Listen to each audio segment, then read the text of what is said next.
அவர் திரு குன்றக்குடி மகா சன்னிதானம் அவர்களின் நூற்றாண்டு விழாவையும் திருக்குறள் செம்மல் மணிமொழிகளார் திருக்குறள் திருவிழா பரிசளிப்பு விழாக்களையும் மிகச் சிறப்பாக நடத்தி கொண்டிருக்கின்ற மதுரை உலக திருக்குறள் பேரவையை சார்ந்த சான்றோர் பெருமக்களே,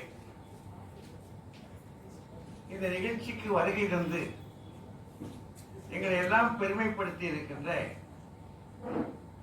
அவர் மணிமொழிகனார் அவர்களுடைய இல்லத்து சான்றோர் பெருமக்களே, பிள்ளைகளே, அம்மா அவர்களே, எங்களுடைய நெடுங்காலத்தின் தொடர்புள்ள அறிஞர் ஒட்டஞ்சத்திரத்து அன்பர் வெள்ளக்கோயில் அன்பர், அந்த காலத்தில் அவருடைய எண்ணெய் மில்லில போய் நாங்க பேசி மகிழ்ந்த காட்சிகள் எல்லாம் இருக்கு. அங்கே அவங்க கொடுத்த ஒரு படம் இன்னும் என்னுடைய வீட்டில் இருக்கு. அப்படி ஒரு பெரிய பழமையான ஆட்கள் எல்லாரும் வந்திருக்கிறாங்க. இந்த பக்கம் தம்பி நம்முடைய செல்வம் வந்திருக்காரு, அவருடைய இதற்கு ஆட்கள் வந்திருக்காங்க. பெரியவர்கள் நிறைய பேர் வந்திருக்காங்க. அங்க நம்ம ஐயா இவர் திருக்குறள் அவர் பேரு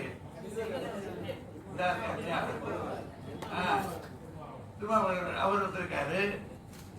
ஏகப்பட்ட பெரியவர்கள் வந்திருக்கிறாங்க.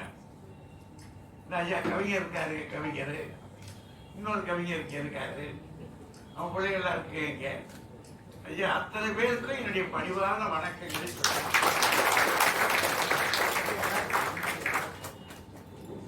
எல்லாம் ஒரு முறை அப்படின்னு திரும்பி பார்க்கிறேன். எல்லாம் வயதான ஆட்களா உட்கார்ந்துருக்காங்க. பெரும்பாலும் 60களை கடந்தாச்சு. அங்க இருக்கக்கூடியதுல ஒரு அநேகமா ஒரு 5 தப்பி நிக்குது. ரொம்ப தப்பி போய் ஏண்டா வந்தவங்க இருக்கிறோம் அப்படின்ற மாதிரி அங்க உட்கார்ந்துருக்காங்க. காரணம், இலக்கியம் என்பதை நாம பொதுமக்களிடத்துல கொண்டு போகவே இல்லை. முதல்ல நம்முடைய பிழைகளை நாம் ஒத்துக்கொள்ளணும். பொதுமக்களுக்கு இலக்கியத்துக்கு நெடும் தொலை வச்சுட்டோம். கொஞ்சம் ஆலய வளாகங்கள்ல சமய இலக்கியங்கள் நடத்தினாங்க. அது சமய இலக்கியம் தெரிஞ்சவங்களுக்கு தான் அது போகும். அதுக்கப்பால ரொம்ப பழமையான இலக்கிய அமைப்பு அப்படின்னா மதுரையில வடக்காடு வயதில் திருவள்ளுவர் கழகம் நெடுங்காலமா நடத்துறாங்க. நாங்கெல்லாம் கொஞ்சம் கத்துக்கிட்டோம்னா அங்க போய் கத்துக்கிட்டது தான். திருவள்ளுவர் கழகம் ஒரு தனி சிறப்பு. அதுவும் இலக்கியங்களை தான் நடத்திக்கிட்டு இருந்தது. சங்க இலக்கியங்களை இந்த தற்கால இலக்கியங்கள் கிட்ட வரமாட்டாங்க. பாரத கிட்ட வரமாட்டாங்க. பாரதாசன் கிட்ட போறது, பாரதிதாசன் கிட்டே போக மாட்டாங்க. பழைய இலக்கியங்கள் நடத்திக்கிட்டு இருந்தாங்க. மதுரையில எழுத்தாளர் மன்றம்னு ஒரு அமைப்பு இங்க இருந்தது. அது நெடுங்காலம் தமிழ் மக்களுக்கு, தமிழர்களுக்கு ஒரு புதிய இலக்கியங்களை கொண்டு வரணும், புதிய எழுத்தாளர்களை உற்சாகப்படுத்தணும்னு இந்த எழுத்தாளர் மன்றம் ரொம்ப நாளா வேலை பார்த்துச்சு. அப்புறம் அதுவும் மெல்ல மெல்ல மெல்ல மெல்ல அது தேங்கி போயிடுச்சு. அதுக்கப்பால மதுரைக்குள்ள இருந்த இலக்கிய அமைப்புகள் அப்படின்னு சொன்னா நம்ம இவங்க ஐயா ஞானசர் கல்லூரி அவங்க திருவாசகத்தையும் சமய இலக்கியத்தை தான் அவங்க ஒரு இன்னைக்கு நடத்திக்கிட்டு இருக்காங்க, பிரபலப்படுத்திக்கிட்டு இருக்காங்க. அதற்கப்பால இலக்கியங்களை வெகுஜனங்களுக்கு கொண்டு போனது அப்படின்னா பட்டிமன்றம் தான் கொண்டு போச்சு. பெரியவங்க கொண்டு போகல. ஏன்னா தெருவோரத்து மகனுக்கு அவனுக்கு என்ன தெரியும்? ஏறறியேது எழுத்தறியேன் என்று இருக்க அவன்கிட்ட போய் கிட்டவே போகல, கல்வியே போகல அவனுக்கு. கல்வியே போகாத இடத்துல போய்கிட்ட சங்க இலக்கியங்களை பற்றி சொன்னா அவன் என்ன தெரிஞ்சுக்கணும்? அது நம்ம ஆட்கள் போனது திருக்குறளை எடுத்து வாங்கி இந்த காலத்துக்கு கொடுக்க மாட்டாங்க. அவங்க அதுக்கு விரிவுரைகள் அங்க போ, அந்த அவர் என்ன சொல்லியிருக்காரு, இவர் என்ன சொல்லியிருக்காருன்னா அவன் ஏற்கனவே நொந்து போயிருக்கான். இதை வந்து கேட்க, அதனால அதுவும் போகல. அதனால இலக்கியங்கள் வந்து நம்ம விட்டு தொலைவுக்கு போயிட்டே போயிட்டே போயிட்டே இருக்கு. இப்போ அது போறது மட்டும் இல்லை, யார் அதை கேட்டு அடுத்த தலைமுறை சுவைக்க வேண்டுமோ அவன் சிறைப்பட்டு போய் கிடக்கான். ஒரு ஒரு சும்மா ஒரு மொபைல் 3/4 அடி 1/2 அடி இருக்குமா, அது கைக்குள்ள இருக்குவாருங்க, 1/2 அடி கூட இருக்காது, 1/2 அடி இருக்க, அதுக்கு சிறைப்பட்டு கிடக்கான் அவன். அவனை நம்ம கொண்டு வரவும் முடியாது. இனிமே இப்போதைக்கு எனக்கு என்னமோ நம்பிக்கை இல்லை.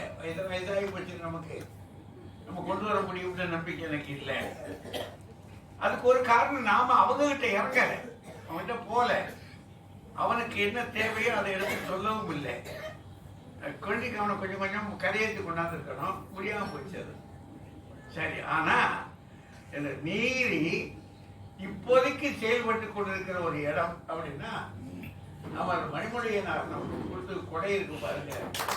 அதுல அவரும் நம்முடைய தவறு குன்றக்குடி அடிகளார் அவர்களும் கொடுத்த கொடை இந்த உலகத்திற்கு ஒரு பேரவை.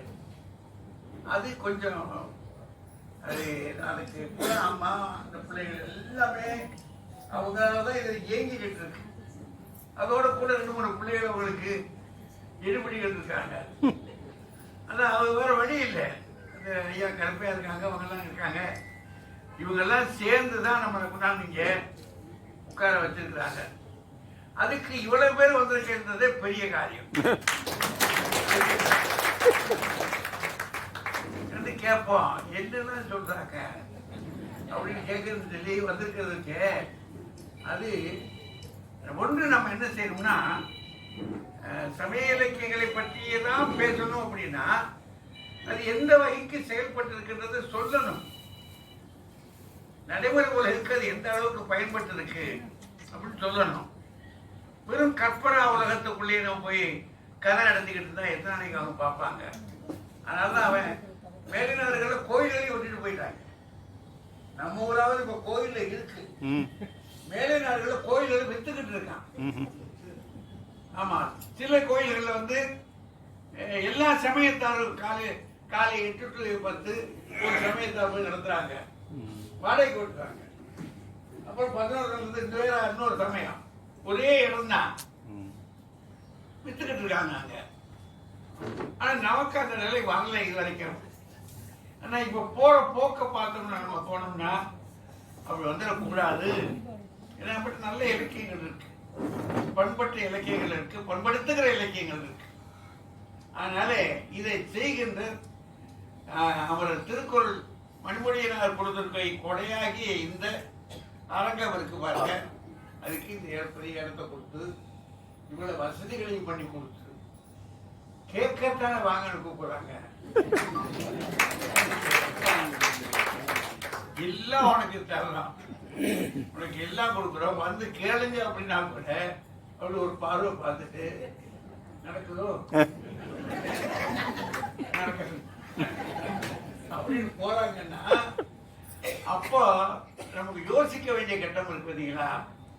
அதனால தலைப்புகளை கூட நாங்க கொஞ்சம் யோசிச்சு பட்டிமன்றத்துல கொஞ்சம் கொஞ்சமா அன்றாட உலகுக்கு ஏற்ற மாதிரி தலைப்புகளை கொடுத்த ஆரம்பிச்சோம்.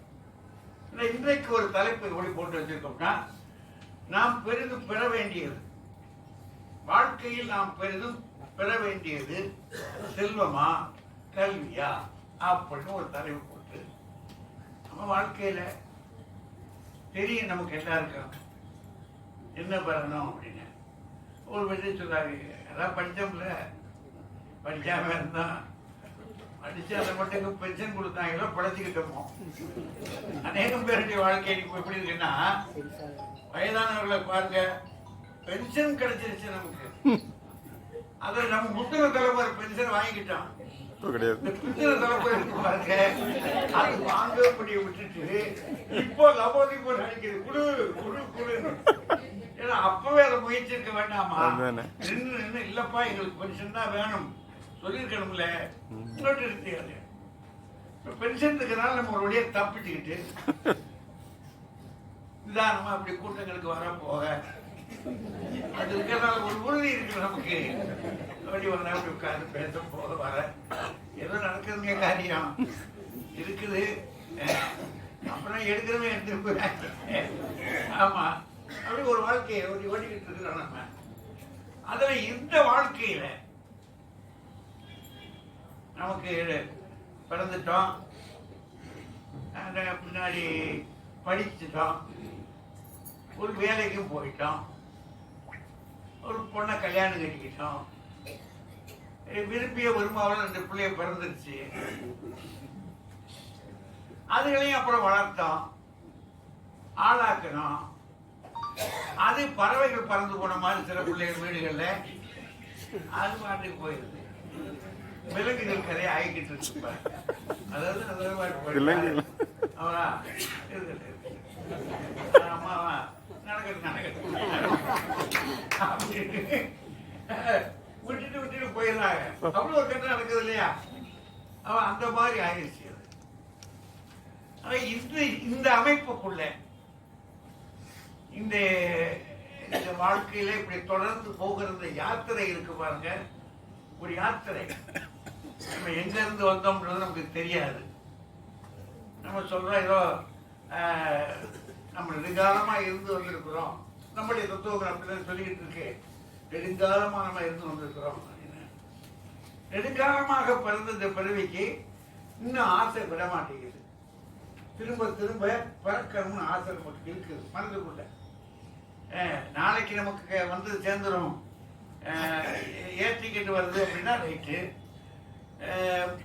பஸ்ஸுக்கு டிக்கெட் வருதுன்னா ரைட்டு, ட்ரெயினுக்கு டிக்கெட் வருதுன்னா ரைட்டு, இல்லை நமக்கு பெரிய அழைப்புகள் வருதுன்னா பரவாயில்ல, இல்லைங்க நாளைக்கு எமங்கிட்ட இருந்தும் அப்படின்னா நமக்கு கெட்டடியாவா இருக்கா? எதுக்கு அவர் அவ்வளோ அவசரப்பட்டாரு? என்ன கேட்க வேண்டாம், என்ன கேட்டுட்டு அவர் வரணும் அப்படிதான் நினைக்கிறான். முடியாது. அப்படி இல்லை, ஒரு கட்டம் வந்துருச்சுன்னா பறந்து போயிடும். அப்ப இதுக்கு இடைப்பட்ட இந்த நாட்கள்ல நம்ம வாழ்க்கையை வாழ்ந்து காட்டணும். நாமும் வாழணும், நம்முடைய மனைவியும் வாழணும், பிள்ளைகளும் வாழணும். நம்ம உற்றார் உறவினரோடு இருக்கக்கூடிய உறவுகளுக்கு பாருங்க பலமா இருக்கணும், நட்பு பலமா இருக்கணும். இத்தனையும் வச்சு வாழ்க்கைய அக்கம் பக்கத்தில் இருக்கக்கூடிய நாளைக்கு நமக்கு ஒரு காரியம்னா அட மனுஷன் நல்ல மனுஷையா, நல்ல மனுஷையா, என்னைய ஆட்கள் அப்படி போனாங்க அப்படின்னு சொல்ற மாதிரி இருக்கணும். அப்படி வாழ்க்கையில நம்ம வாழ்வதற்கு நமக்கு எது தேவை? நம்ம பெற வேண்டியது எது?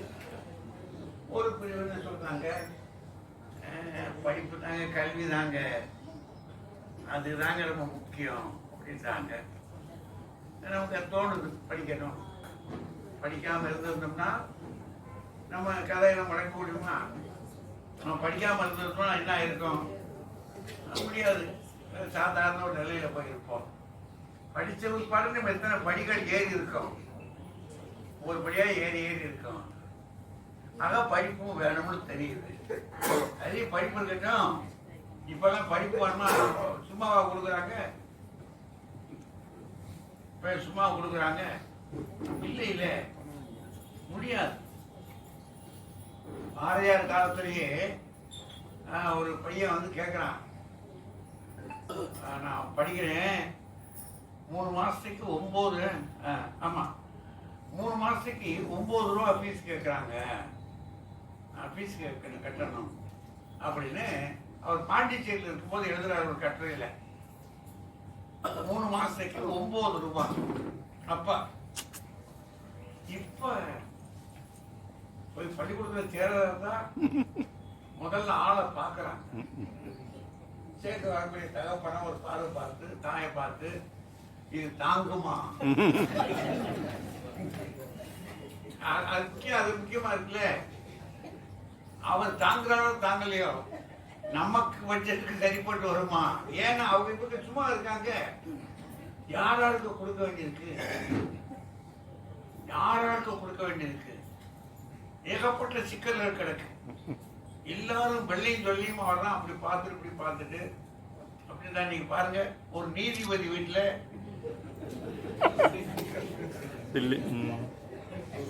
கோழி எரிஞ்சது பாதி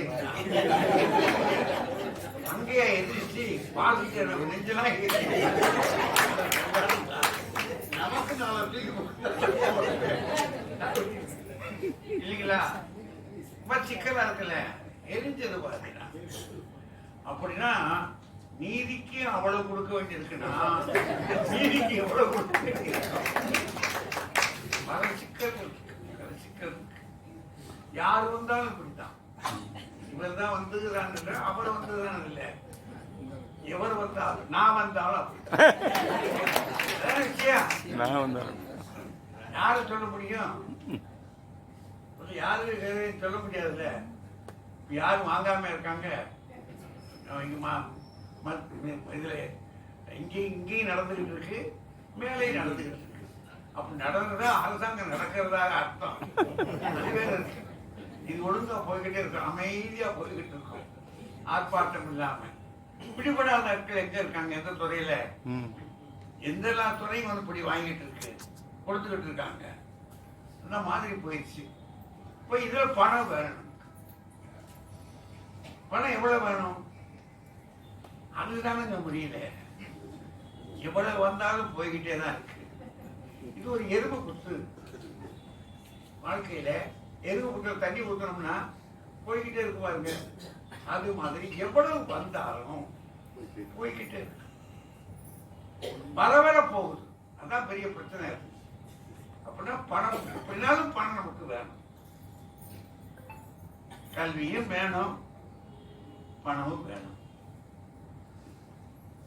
கல்வி வேணும்னு போனோம்னா அங்க காசு கொடுக்கணும். சரி, கத்துக்கிட்டோம் அப்படின்னா காசை சம்பாதிக்கலாம். கத்துக்கிட்டா தானே காசு சம்பாதிக்க முடியுது. வாத்தியார் வேலை பார்த்து, இப்ப நாங்கெல்லாம் வந்து பிச்சை எடுத்தோம். வாத்தியார் வேலை பார்த்ததுனால ஒரு வழியே தப்பிச்சுக்கிட்டோம். நாங்க எங்க வாத்தியார் உட்காந்து தப்பிச்சுக்கிட்டோம். பாருங்க, இவ்வளவு சுத்தமா நாங்க வர்றதுக்கு காரணம் தம்பி இருக்காது. எல்லாருமே இவ்வளவு சுத்தமா வர்றதுக்கு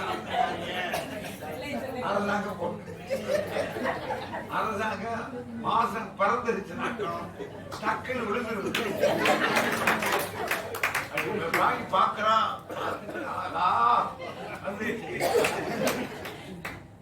கையெழுத்துக்கு போட வேண்டியது. வருஷத்துக்கு ஒரு நாள் தான். அதுக்கே வாயா வாயா சீக்கிரம் வாயா, கேட்டு வாங்கிட்டு போயா அப்படின்னு. அப்படி இருக்கு இல்லையா? ரெண்டு வேண்டி இருக்கியா, ரெண்டு வேண்டி இருக்கு. சுருக்கமா சொல்ல போனா ரெண்டுமே வேணும். நீங்க ஏதாவது ஒன்ன சொல்லணும் இல்ல, ரெண்டு வேணும். இது இருந்தா அது முடியும் பார்த்து சொல்லுங்க. காசு இருந்தா கல்வி முடியும், கல்வி இருந்தா காசு முடியும். ரெண்டும் இப்படிதான் இருக்கு. எதைத்தாங்க முக்கியமான வாங்குறது? அவ்வளவுதான் சுருக்கம். பேசுறதுக்கு நல்ல 6 அறிஞர்கள் வந்திருக்காங்க. நம்ம முதல்ல பேச தொடங்க போறவரு நம்ம சந்திரனா? சந்திரன், சந்திரன் இருக்காரு பாருங்க. நம்ம பிள்ளைதான் அது. நல்ல உற்சாகமான பேச்சாளர். இந்த இந்த இயக்கத்தோட தொடர்புள்ள பிள்ளை. நெடுங்காலமா அது இவர் வந்து நம்ம அறிஞர், அவர் பேர் என்ன? இறையன்பு. சரி, நம்ம இவருடைய ப்ராஜெக்ட்ல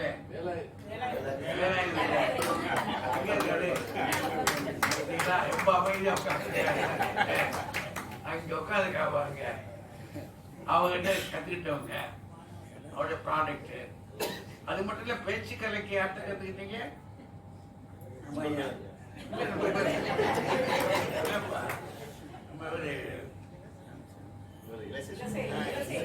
இளசையா கத்துக்கிட்டாங்க. அதனால அவர் நல்ல பேச்சாளர். பெரிய இடத்துல இருந்து வந்திருக்காரு, பெரிய இடத்துலயே வேலை பார்க்கிறாரு. அவர் ஒரு புறம் அவரோட திட்டையும் சேர்த்து நம்ம பிசாலாச்சு. பிசாலி அது எங்க இருந்து அவளுடைய நினைவாற்றல் வருதுன்னு யாருக்கும் தெரியாது. அது மாதிரி பொங்கிக்கிட்டே இருக்கும். எத்தனை பக்கம் நீங்க சிலப்பதிகாரத்தை பூரா முழுக்க கொடுக்க சொல்லுங்க.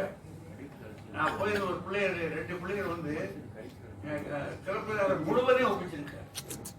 இங்க பக்கத்துல ஒரு கிராமத்துல சாத்தூர் பக்கத்துல நான் போய் இந்த பிள்ளைகளை பார்த்து அதுல பாராட்டிட்டு வந்தேன்.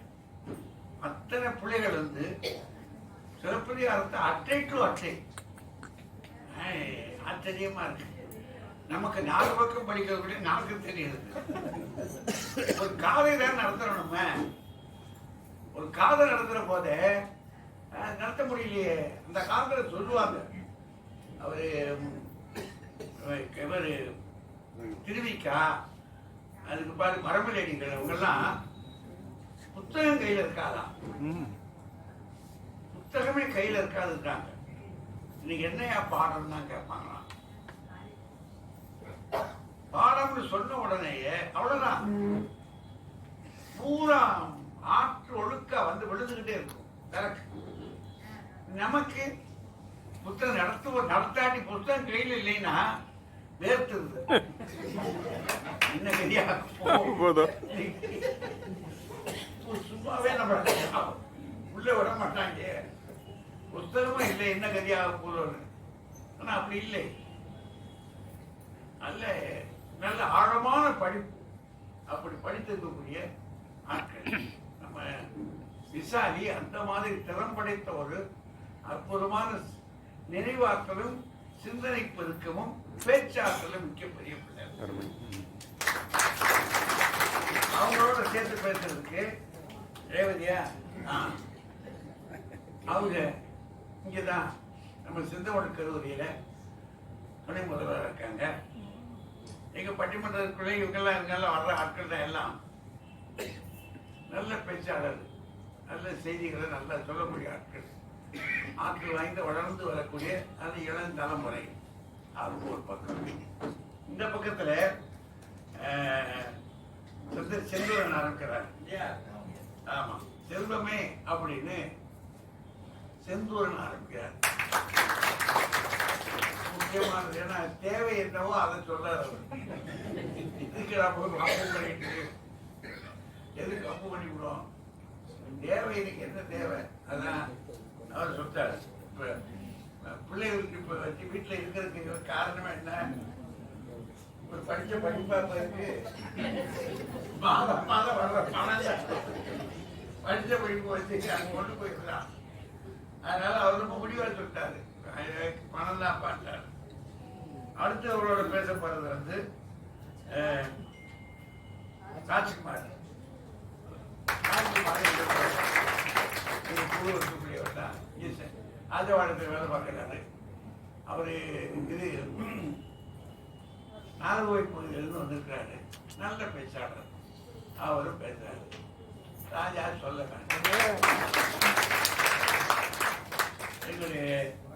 எங்களுடைய குழுவுக்கு ஒரு பெரிய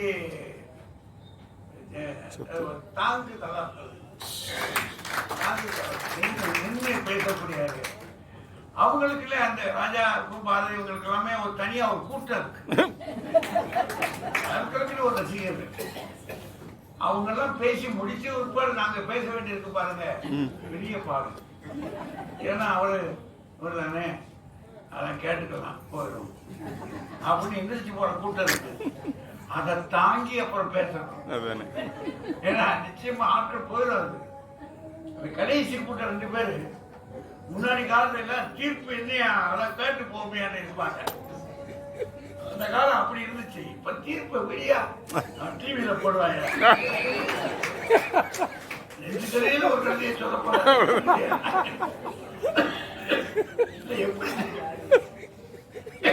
எப்படி சொல்றாருன்னு கேட்போமே, பார்த்துக்கலாம் இல்லையா, பஸ் போயிடும் அப்படின்னா. ராஜாக்கெல்லாம் ஒரு நல்ல கூட்டம். அது எங்களுக்கு ஒரு பெருமை. இப்படி ஒரு 6 பேர் இருக்காங்க. உங்களுடைய ஒத்துழைப்போட எவ்வளவு சுருக்கமாக முடிக்க முடியுமோ ஒரு 9 காலத்துக்குள்ள முடிச்சிடலாம்னு நினைக்கிறேன். அதுவே நேரம் ஆயிடுது. 9 சந்தேகமா இருக்கு. முந்தித்தனம் நான் முன்னுரையை போட்டு நீட்டி விட்டேன். 9 மணிக்குள்ள முடிச்சிருவோம். அப்படின்னா என்ன செய்யணும்? இப்ப ஆளுக்கு